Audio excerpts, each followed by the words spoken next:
pessoal, estamos aqui mais uma vez em um podcast Saúde do Trabalhador em Foco, uma conversa de trabalho.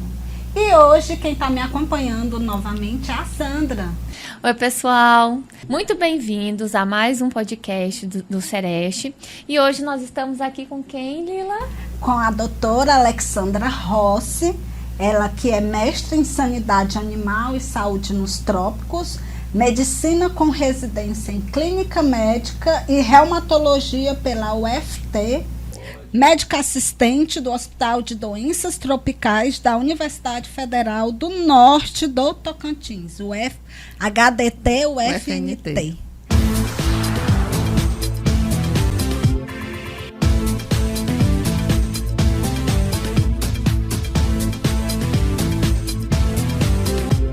Saúde do Trabalhador em Foco. Realização: Sereste. Apoio: Ministério Público do Trabalho e Secretaria Municipal de Saúde. Oi, Ale, tudo bem com você? Tudo bem. Muito obrigado pelo convite. Estou feliz de estar aqui e poder auxiliá-los nessa jornada de vocês. Ah, que bom. Eu que estou feliz em receber aqui. A Ale é uma amiga de muito tempo, né? A gente se conhece, já trabalhamos junto. E é um prazer estar aqui recebendo você, né, Sandra? Sim, Hoje o nosso tema é acidente de trabalho com exposição a material biológico. É um tema que acontece, né, com os nossos trabalhadores, principalmente da área da saúde, e traz muitas dúvidas quanto ao fluxo, né? O fluxo de atendimento, o que se deve ser feito com o trabalhador. E eu gostaria um pouquinho que você falasse, né? O que é esse acidente de trabalho com exposição a material biológico? O acidente com exposição com material biológico é um acidente muito comum no ambiente de trabalho, principalmente no ambiente de trabalho da saúde, né? Ele acontece quando há uma exposição a qualquer tipo de material biológico, a qualquer ferida ou mucosa ou percutânea. Então, vou dar um exemplo que é o mais comum. É muito comum acontecer os acidentes com agulhas, que foram feitas um descarte inadequado, ou não encapadas, ou no momento de encapar, em que o profissional entra em contato com aquela agulha que está no local errado, ele se perfura e aí acontece a exposição, porque aquela agulha foi utilizada, algumas vezes a gente sabe com quem foi e outras vezes não, e aí ele acaba se contaminando e se expondo a diversos agentes biológicos, né? Sim. E qual seria, doutora, o fluxo que o trabalhador ele tem que fazer após esse acidente? Toda unidade de serviço deve ter o seu próprio fluxo, né? Mas imediatamente ele identificou que aconteceu um acidente, eu me perfurei, tinha uma agulha em cima do balcão, eu entrei em contato, acabei me perfurando, eu tenho que entrar imediatamente com a minha chefia imediata. Eu já falo com ela, olha, aconteceu um acidente, eu preciso agora seguir o fluxo, para onde eu vou. O atendimento deve ser imediato, é considerado um atendimento de urgência, tá?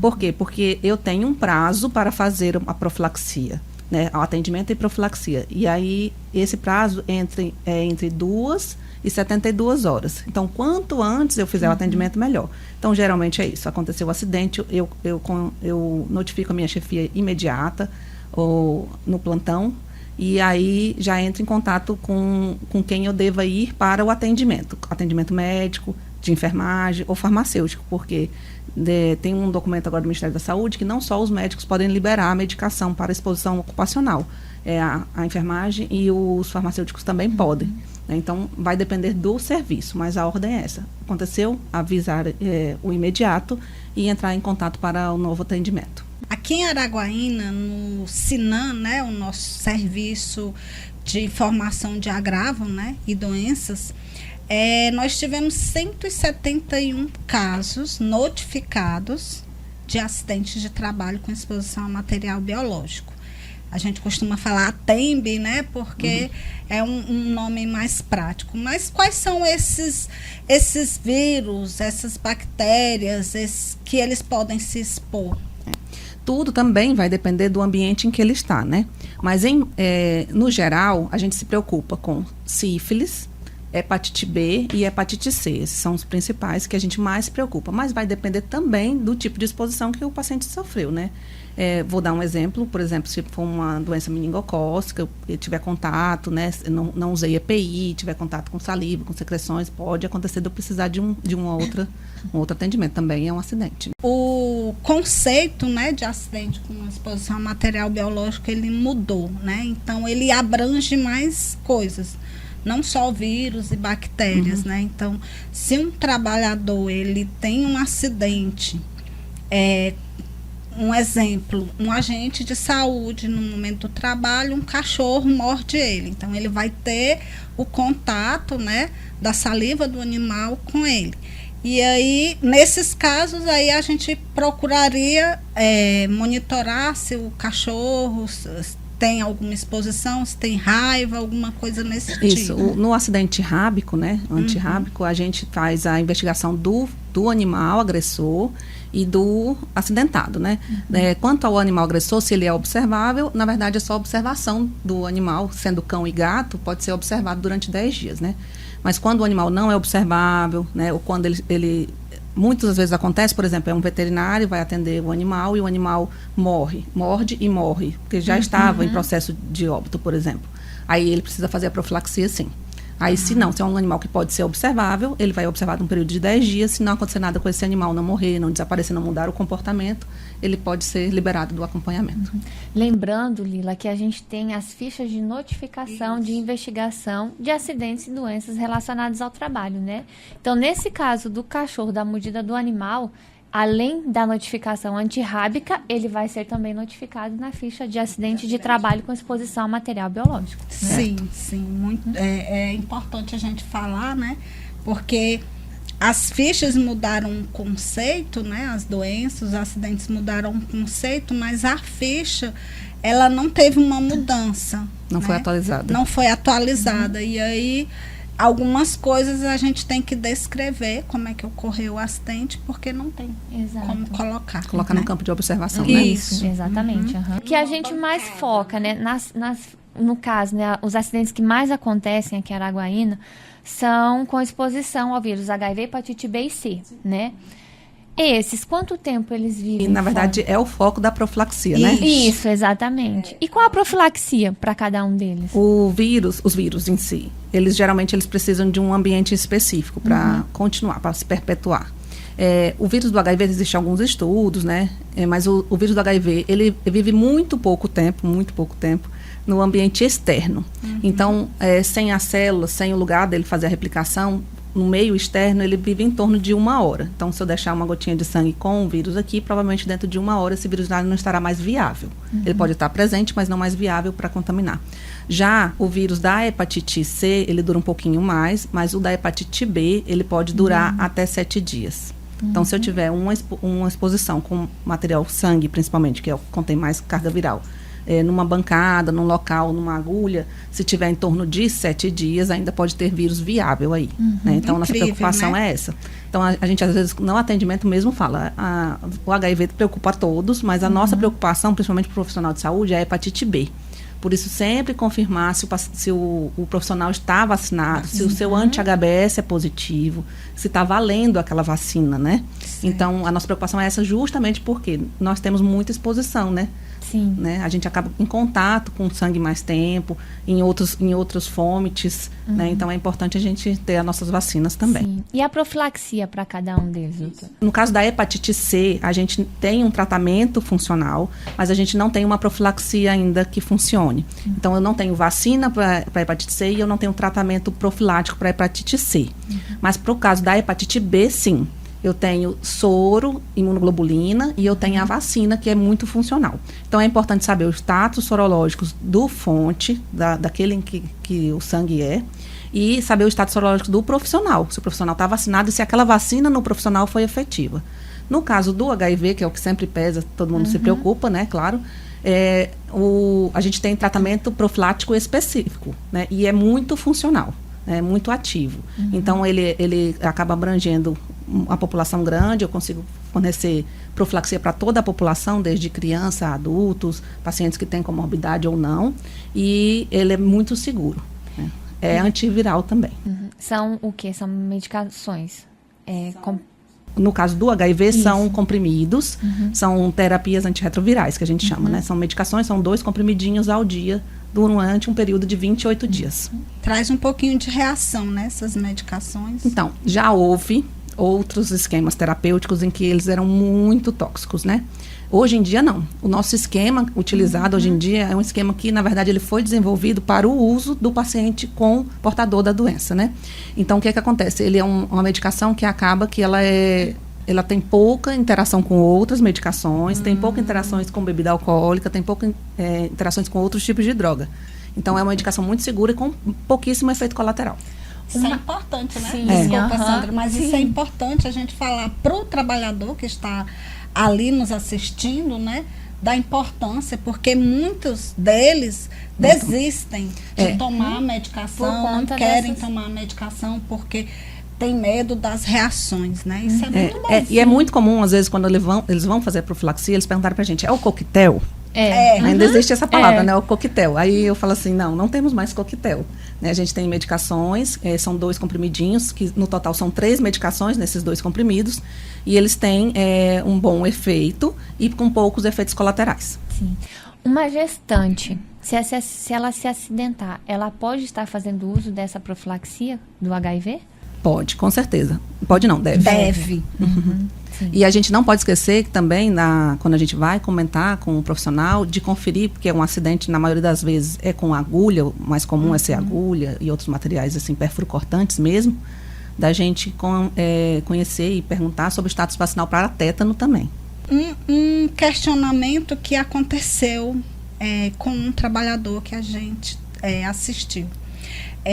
Ele teve uma exposição a material biológico, né? Foi uma perfuração com uma agulha. E aí a fonte testou negativo para hepatite B, para o HIV e para a sífilis. E ele também, no momento do acidente, fez o teste, os 2 testaram negativo. O trabalhador, ele continuou com acompanhamento, né? Que é 30 dias, ele continuou com acompanhamento. No acompanhamento, ele testou positivo para hepatite C. Tem alguma relação? Ele pode ter adquirido nesse acidente, porque a fonte também era negativa. A transmissão da hepatite B é um pouquinho mais difícil do que a da hepatite C, é um pouquinho mais difícil da hepatite B. Considerando carga viral, eu com um paciente com carga viral positiva no sangue, de hepatite B ou C, é que eu vou ter a transmissão, só se o paciente tiver carga viral positiva. Para ter carga viral positiva, ele tem que ter um status sorológico, né? E a gente sabe que a transmissão sanguínea por sangue da hepatite C, ela é baixa. Né? Ela é bem mais baixa que a hepatite B. O paciente com carga viral e hepatite B, ele pode transmitir em até 30%. O da hepatite C em até 5%. Então, já cai um pouquinho. E aí, eu tendo uma sorologia negativa, fica difícil, questionável, né? Eu não posso dizer, né? A gente tem que olhar todo um contexto. Mas fica mais difícil acontecer essa exposição se eu tenho carga viral baixa e se eu tenho sorologia negativa, né? Então, o correto que seria fazer? Seria investigar a fonte. Fazendo carga viral da fonte. Entendi. Né? Na dúvida, né? Tá? E o acompanhamento da exposição, né?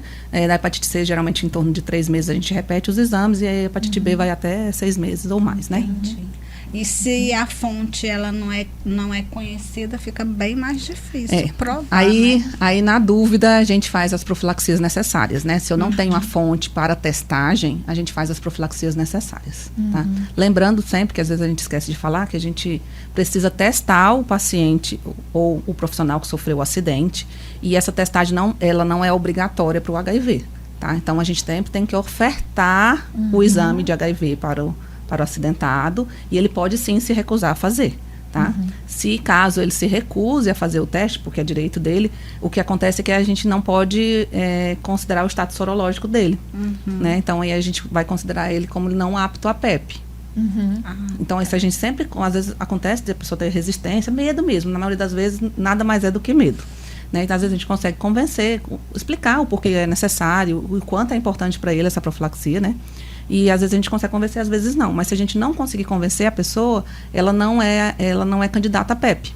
Então, ela já não vai receber a medicação. Então, isso é bom ele saber também. Né? Às vezes ele fica na dúvida. Porque às vezes ele pode ser positivo, então não vai adiantar nada ele estar tomando a profilaxia, né? Aí ele, por exemplo, se ele for positivo, se no momento acontecer da gente fazer a testagem, ele acabar o exame sendo reagente, ele vai fazer os confirmatórios e tem indicação, inclusive, de fazer o tratamento. Né? Então, daí a gente já direciona. A gente sempre toca na tecla, né, quando a gente vai conversar com o trabalhador, sobre o acompanhamento, né? Porque em alguns casos a gente tem uma certa resistência, principalmente com os médicos, por incrível que pareça, ele diz, não, no momento do acidente eu testei negativo e a fonte, então não vou fazer o acompanhamento, né? E aí, doutora, qual seria o recado que você poderia dar para os trabalhadores em relação ao acompanhamento? A parte do acompanhamento é muito importante, principalmente para aqueles que a gente não tem o fonte, né? Porque é uma doença que é prevenível, é uma doença que são doenças, né? Na maioria das vezes são tratáveis, então às vezes eu vou deixar de pegar um tempo hábil de tratamento, de início de tratamento ou de profilaxia. Então o acompanhamento é importantíssimo. Você trabalha dentro do HDT, né? Qual é o público-alvo de vocês lá? Quem vocês acompanham, quem vocês atendem lá? O Hospital de Doenças Tropicais, no quadro agudo, por exemplo, no acidente imediato, ele atende os profissionais do próprio quadro, atende os terceirizados do próprio quadro e atende os acadêmicos que estão também dentro da unidade. E a gente dá suporte e atende imediato os municípios vizinhos. Todos os municípios circunvizinhos que acontecem em acidente, eles acabam direcionando os pacientes acidentados para a gente fazer a avaliação e os fontes também. Às vezes eles fazem a testagem lá e já mandam para a gente com testagem, às vezes a gente faz a testagem lá mesmo, tá?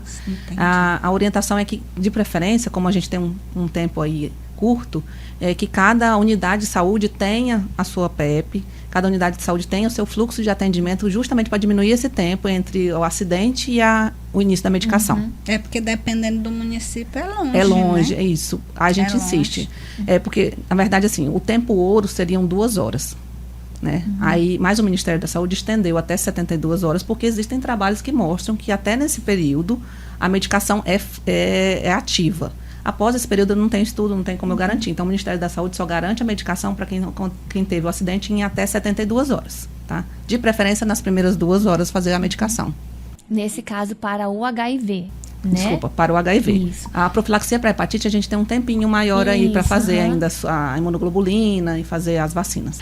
Eu não falei também, eu falei do acidente imediato, mas o acompanhamento ambulatorial também é feito lá, a gente também faz acompanhamento. E os casos de dúvida, por exemplo, o que pode acontecer, eu me acidentei com um paciente que é portador do vírus e ele já faz tratamento, ele faz um esquema diferente, eu não sei como está a carga viral, essas coisas, a gente também faz a adaptação do esquema. Então, por exemplo, um paciente renal crônico, um paciente que tem alguma coisa, a gente atende esses pacientes, casos específicos. Tem um cuidado diferente. Às vezes a gente vai ter que mudar a medicação, ou ajuste de dose, né? Então, a gente faz o acompanhamento deles também. Dentro da unidade, isso, no nosso ambulatório. Profissionais, né? Isso. Unidade de referência para os acadêmicos do HDT, né? Nos nossos acadêmicos lá, porque, teoricamente, nas outras unidades de saúde também tem atendimento. Aí eles recebem o primeiro atendimento e podem fazer acompanhamento com a gente também. Em relação, doutora, ao tempo de acompanhamento, né? O protocolo do Ministério da Saúde, ele pede para se fazer um acompanhamento por um período de até 6 meses. Isso pode ser de 3 meses ou 6 meses, dependendo do tipo de acidente, da gravidade da exposição. E também do tipo de exposição. Por exemplo, a gente sabe que para o HIV, você vai fazer um exame e dentro dos 30 dias você vai estar mais ou menos tranquilo, com 3 meses você está tranquilo, você vai testar até o 3º mês.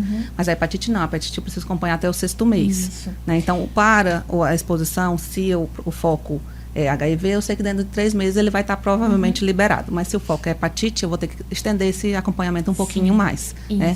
Aí, por exemplo, eu vou dar um exemplo. Se o paciente tiver carga viral de hepatite C positiva, eu tenho que estender até um pouco mais esse tratamento, esse acompanhamento desse acidentado. Então, vai depender da exposição mesmo.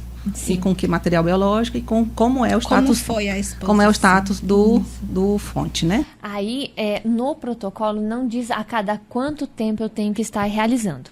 Quando a gente fechou o fluxo aqui em Araguaína, né, Lila, que a gente...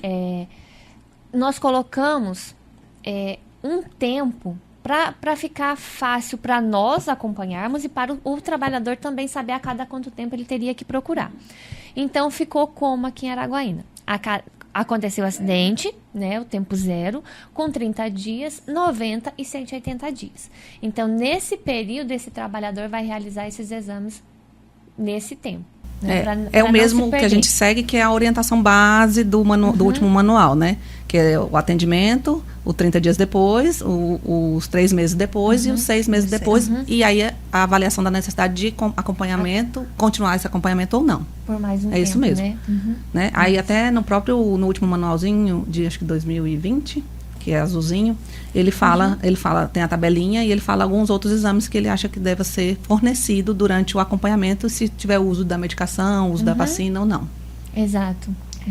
Além dos profissionais, né, os trabalhadores da área da saúde, quais são os outros profissionais também que possam ter exposição a material biológico e venham se acidentar? O que a gente tem fora da área da saúde, porque assim, o de vocês talvez seja mais enfermagem, médico, mas a gente tem bastante acadêmico de odonto e o pessoal da odontologia. Mas a gente tem bastante profissional dos serviços gerais. Né? Justamente porque às vezes há um descarte inadequado do material e aí eles vão recolher lençóis e outras coisas, vão fazer a limpeza do local e acabam se perfurando. Então, o mais comum para a gente é o pessoal dos serviços gerais. Às vezes a gente recebe do pessoal da limpeza das ruas. Limpeza de rua também, né? A gente tem também. Sim. Porque as pessoas, a gente até pede para a população não descartar agulhas, né? Você usa, tem pessoas que fazem uso de medicação em casa, pegar um frasco e descartar ali dentro para evitar que tenha acidente. Inclusive a orientação é essa, por exemplo, pacientes que usam insulina, que usam agulha, de botar na garrafinha PET descartando e levar para a unidade de saúde, fazer o descarte correto dentro do Descarpac, né? Evitar fazer isso e deixar na rua, né? Sim, é comum. Acontece, a gente recebe muito desses trabalhadores que fazem essa limpeza, né, Lina? Do nosso público, o que a gente observa mais, principalmente dos municípios circunvizinhos que acabam indo para lá, é profissional da odonto, acadêmico da odonto e os nossos, né? Os nossos da enfermagem. Como mudou o conceito, né? Nós tivemos uma notificação de um policial que foi mordido pelo preso. Sim. Então, a gente recebe também. Ou a equipe o policial que vai pegar algum paciente psiquiátrico, né, que eles sempre auxiliam o SAMU. Eles também foram agredidos e aí acaba que... tá como descrição de acidente de exposição a material biológico, a mordedura humana, né? Mordedura humana. Existe risco. O risco maior é quando há exposição de sangue nessa mordida também. Por exemplo, a pessoa estava com a boca machucada, vamos supor. A pessoa estava com a boca machucada e mordeu o policial. Então, a presença desse sangue já visível já fala a favor que é um acidente mais grave. Sem presença de sangue visível, menos grave. Mordeu, realmente expôs subcutâneo. Acidente mais grave. Não expôs, acidente mais leve, né? Então, tem sim. E tem, às vezes, acontece, por exemplo, um politraumatizado. Né, você vai fazer um resgate de um politraumatizado e acaba entrando em contato com o sangue. Pele íntegra, fica tranquilo, está tudo de bem. Não, caiu sangue, mas eu tinha um corte grande na mão. Não, aí já é exposição. Né, ou caiu no olho, caiu na boca. Tá? Então, por isso a importância das EPIs, partos, né? Parto, pode acontecer. Né? Parto, coleta de líquido, coleta de material. Como já aconteceu, né? A gente teve caso durante o parto acontecer. Lembrando que para nós, né, Lila, todo acidente, toda exposição a material biológico de outra pessoa tem que ser notificado. O que vai diferenciar é a conduta médica em relação a esse acidente. Certo, mas a notificação deve acontecer. A notificação, ela deve acontecer. A notificação compulsória de acidente de trabalho com exposição a material biológico. Né? Nós tivemos um caso de um enfermeiro que foi agredido por um paciente e ele teve notificação de agressão. Ele teve de material biológico porque além dele ter espancado ele ainda mordeu e acidente de trabalho. Então, foram várias notificações. Às vezes a gente pega os pacientes que acabam brigando e se Isso. mordem, né? E acabam indo para a gente fazer a profilaxia. Mas sim, tem indicação em caso, avaliação do caso, claro, e na maioria das vezes com exposição com sangue tem indicação sim, de profilaxia. Segundo, Lila, a nota informativa 94 de 2019, como que mudou o conceito, né? Todo trabalhador que tiver exposição a material biológico, ele é passível de notificação. Então, quando a gente pensa em acidente com exposição a material biológico, a gente lembra mais dos profissionais da saúde, né? E segundo a nota, agora então mudou. Além da exposição a material biológico humana, também a exposição a material biológico animal. E todo trabalhador, qualquer trabalhador que se acidentar, ele é passível de notificação, né? O exemplo que a Lila deu foi do policial, né, que foi mordido pelo meliante. Outros exemplos que a gente tem é o carteiro, que está fazendo entrega das cartas, vem o cachorro e acaba mordendo.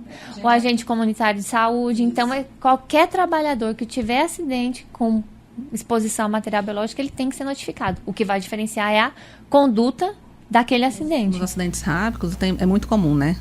O pessoal da entrega, né, os carteiros e o pessoal que também está na limpeza das ruas acaba sofrendo acidente com esses animais aí. A doutora chegou para nós a seguinte situação.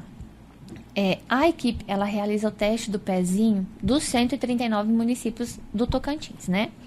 A equipe que recebe esses testes, o teste do pezinho, ela pega esse material sem luvas, né?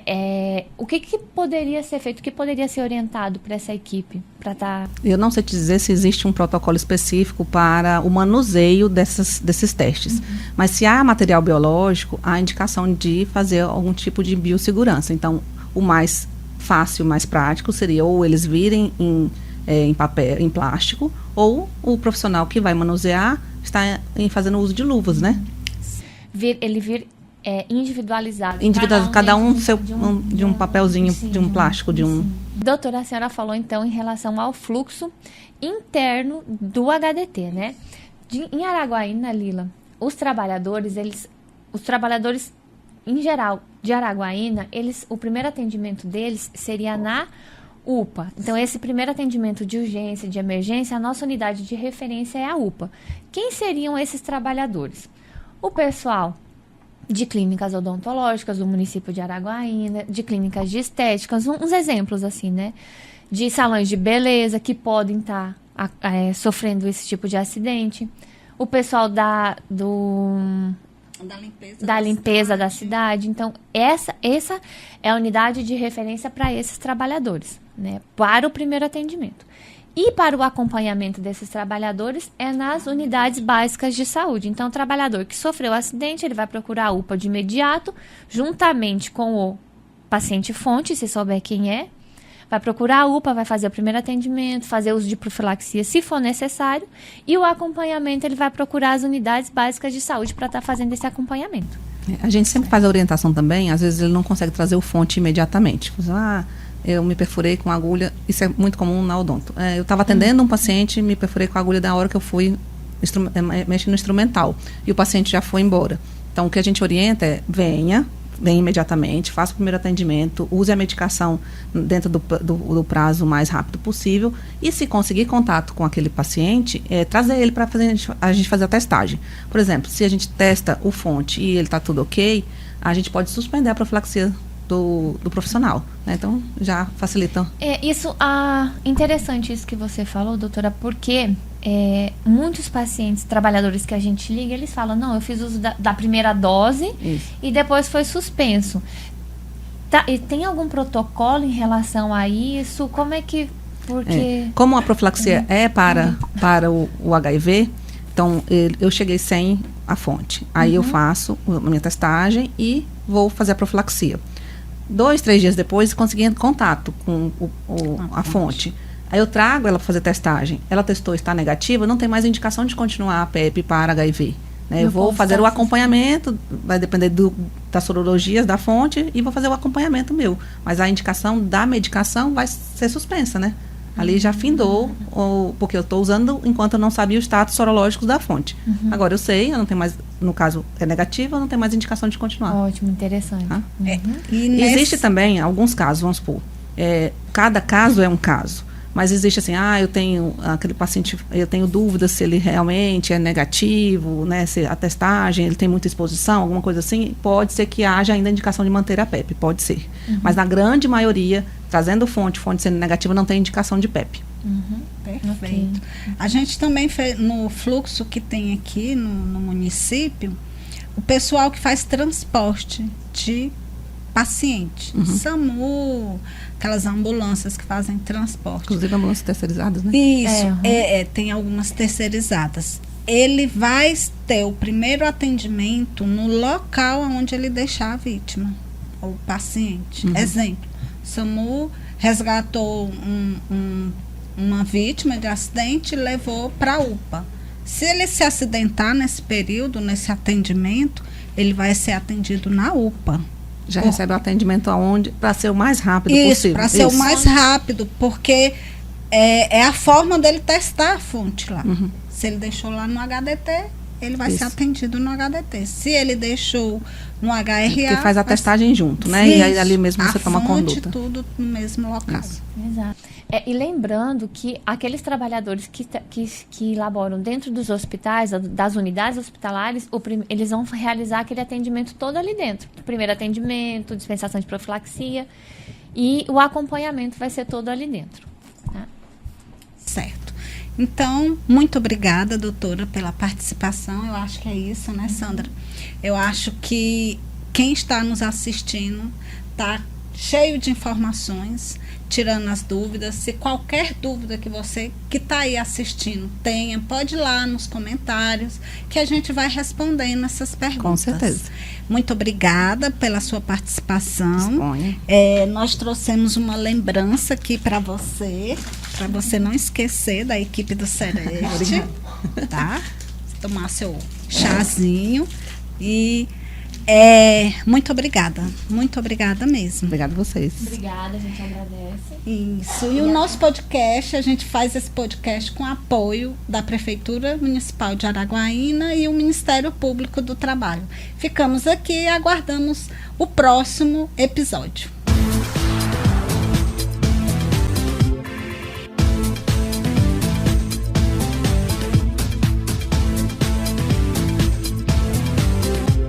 Saúde do Trabalhador em Foco. Realização: Sereste. Apoio: Ministério Público do Trabalho e Secretaria Municipal de Saúde.